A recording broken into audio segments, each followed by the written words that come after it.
¿Cómo le va? Dios les bendiga en este día. Estamos una vez más con la palabra de Dios y hemos llegado en este capítulo a Ezequiel capítulo 23. Vamos a ver hoy Ezequiel capítulo 23.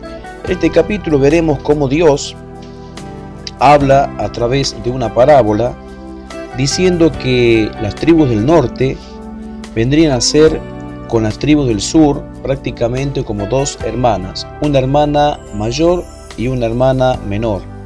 Las 10 tribus del norte serían la hermana mayor y las dos tribus del sur serían la hermana menor. Y acá Dios, como podés ver en el versículo 4, 23:4, a la mayor, a las 10 tribus del norte, le llama Ahola, o sea, tabernáculo de ella. Y a la ciudad de Jerusalén la llama Aholiba, mi tabernáculo en ella. Y de esto es lo que te quiero hablar hoy, aparte de otras cosas también que creo que vienen al caso en cuanto a la palabra de Dios. Vamos a ver acá que dice que la mayor era las tribus del norte. En esta parábola Dios representa a la mayor como una de las hermanas, las tribus del norte, viene a ser la hermana mayor. Y acá que me llama mucho la atención, dice acá tabernáculo de ella, es el nombre que Dios le pone a las 10 tribus del norte a través del profeta Ezequiel, tabernáculo de ella, y comparada con el nombre que le pone la ciudad de Jerusalén a las 2 tribus del sur, mi tabernáculo en ella, hay una gran diferencia, hermano. El tabernáculo de ella y el tabernáculo en ella.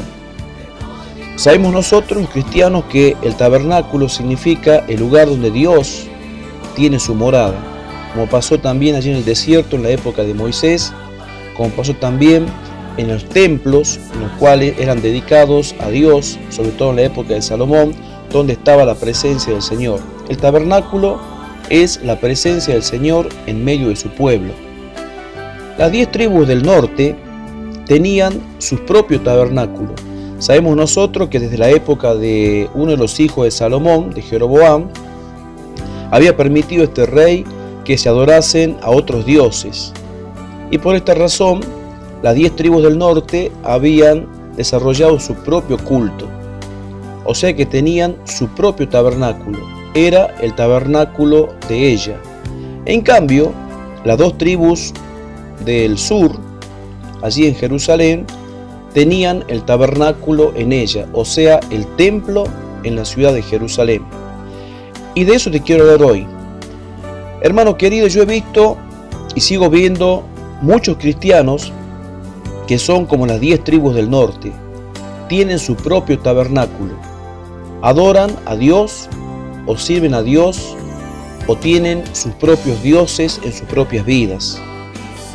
Muchos cristianos tienen su propio tabernáculo. Muchos cristianos se los puede llamar hoy en día Ahola, porque ya en sus propias vidas han decidido desobedecer a Dios y hacer lo que a ellos les place. Son cristianos que hacen la vida según su propia opinión. Son cristianos que, sabiendo que está mal lo que hacen, sin embargo lo hacen igual.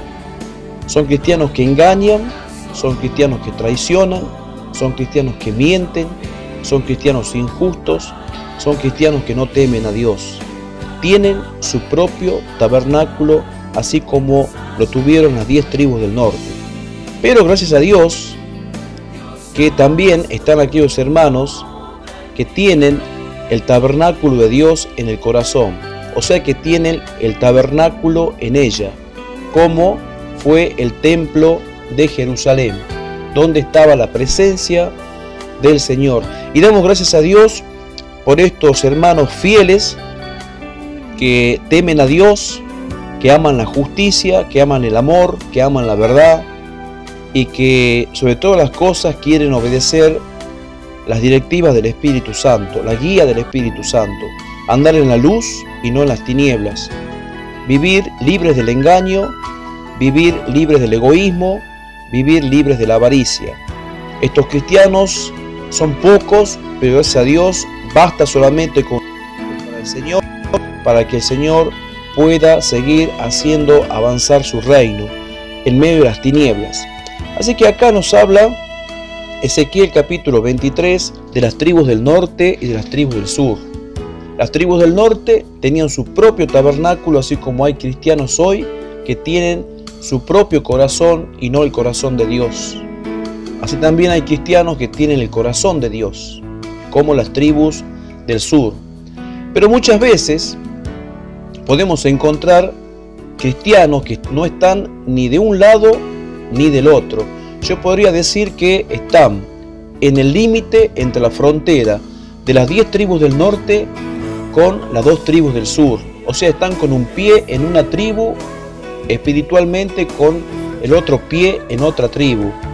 Porque al mismo tiempo, cuando deberían adorar a Dios, ya que van a la iglesia, o sea que tienen el tabernáculo a su disposición, la casa de Dios a su disposición, sin embargo, habiendo visto lo que muchos hermanos que han creado su propio tabernáculo, de muchos cristianos que viven una vida en el egoísmo, en la injusticia, sin embargo, hay muchos cristianos que van a la iglesia, concurren los martes, miércoles, jueves, viernes, sábado y domingo, van a los cultos y que han tomado o han visto el ejemplo de aquellos cristianos que llevan su propia vida, una vida alejada de Dios, una vida llena de egoísmo, y sin embargo ellos, habiendo visto la maldad en la que muchos cristianos viven en sus vidas, sin embargo no han tomado esto como ejemplo para cambiar y para mejorar. Así le pasó también a la ciudad de Jerusalén. La ciudad de Jerusalén tenía el templo, y habiendo visto que las 10 tribus del norte tenían sus ídolos, sus propios dioses, sin embargo la ciudad de Jerusalén estaba a punto de ser destruida por Nabucodonosor, rodeada y quemada. Y eso es lo que Dios le muestra acá a Ezequiel en el capítulo 23. Hay muchísimos cristianos que confían y creen todavía que las alianzas humanas, los acuerdos humanos, los van a salvar. Hay muchos cristianos que confían en sus propias fuerzas, muchos cristianos que todavía confían en el ser humano, en el hombre, muchos cristianos que han hecho del pastor su propio ídolo. Hay muchos cristianos que han hecho de sus líderes sus lugares de confianza. Hay muchos cristianos que tienen en sus propios familiares todavía sus propios dioses. El padre, la madre, su marido, su mujer, sus hijos son sus propios dioses, pues no están dispuestos a entregarles todavía el corazón a Dios, sino que los familiares, los amigos o los líderes todavía gobiernan sus propias vidas. No han muerto todavía a esa confianza en las cosas del mundo y todavía siguen confiando en las cosas que son de esta tierra. Acá los habitantes de Jerusalén tenían el tabernáculo en ella, la ciudad de Jerusalén, pero sin embargo y a pesar de todo, aunque muchos cristianos vayan todavía a la iglesia, vayan a los cultos, cumplan los horarios, alaban y adoran a Dios, sin embargo no han tomado el ejemplo de aquellos cristianos que viven en la carne, aquellos cristianos que viven en el orgullo, en la avaricia, aquellos cristianos que viven en la mentira y siguen todavía ellos sin cambiar sus propias vidas.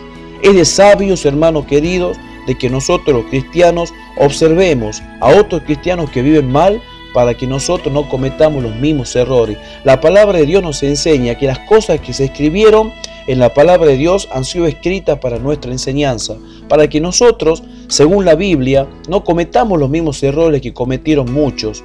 Muchos se justifican con los pecados que cometió David cuando pecó con Betsabé y dicen, si David pecó, yo también puedo caer y puedo pedir perdón a Dios adulterando con otra mujer. Hermano querido, eso no es así. La Biblia te muestra ese pecado para que vos no hagas lo mismo. Por eso la Biblia te muestra eso. Las cosas han sido escritas para nuestra enseñanza, para que nosotros no cometamos los mismos pecados que cometieron, las mismas equivocaciones. Las equivocaciones que cometió Moisés cuando se enojó en el desierto, las equivocaciones que cometieron tal vez los apóstoles cuando todavía Jesús no subió al cielo y cuando fue crucificado. Y así hay muchos ejemplos de reyes del Antiguo Testamento que han cometido muchísimas injusticias y muchísimos pecados que han quedado como ejemplo para nosotros, para que no cometamos los mismos males. Hermano querido, Ezequiel capítulo 23 nos enseña que nosotros tenemos que saber mirar a aquellos cristianos que andan en las cosas malas y no cometer las cosas que ellos hacen, sino que tenemos que aprender a tener a Dios en nuestro corazón. No imitemos lo malo, hermanos, no hagamos como Jerusalén, que al final se terminó llenando de ídolos, como también lo hicieron las 10 tribus del norte, contagiándose exactamente del mismo pecado. Y también no confiemos en los hombres, no hagamos alianzas como hizo la ciudad de Jerusalén con los egipcios, buscando ayuda en los egipcios. No hagamos alianza como hicieron las 10 tribus del norte con los asirios, buscando ayuda en los asirios, y al final trajeron allí a la ciudad de Jerusalén cosas malas, como por ejemplo la idolatría. Hermano querido, procuremos no contagiarnos de lo malo, procuremos ser imitadores de lo bueno, y procuremos en lo posible no confiar en el hombre, sino que nuestra confianza, toda nuestra confianza eterna, que nuestra confianza única, y nuestra única confianza que haya en nuestra vida, sea la palabra de Dios y sus promesas. Las promesas que Dios nos ha dado para que confiemos en ellas. Nosotros debemos aprender, hermanos, a aferrarnos de la promesa de Dios exclusivamente, no de las promesas de los hombres. Los hombres fallan, mienten y engañan, y no pueden sostener ni siquiera una de sus palabras. Pero Dios es fiel a sus palabras y fiel a sus promesas. Hermano querido, que Dios te bendiga, y hasta Ezequiel capítulo 23.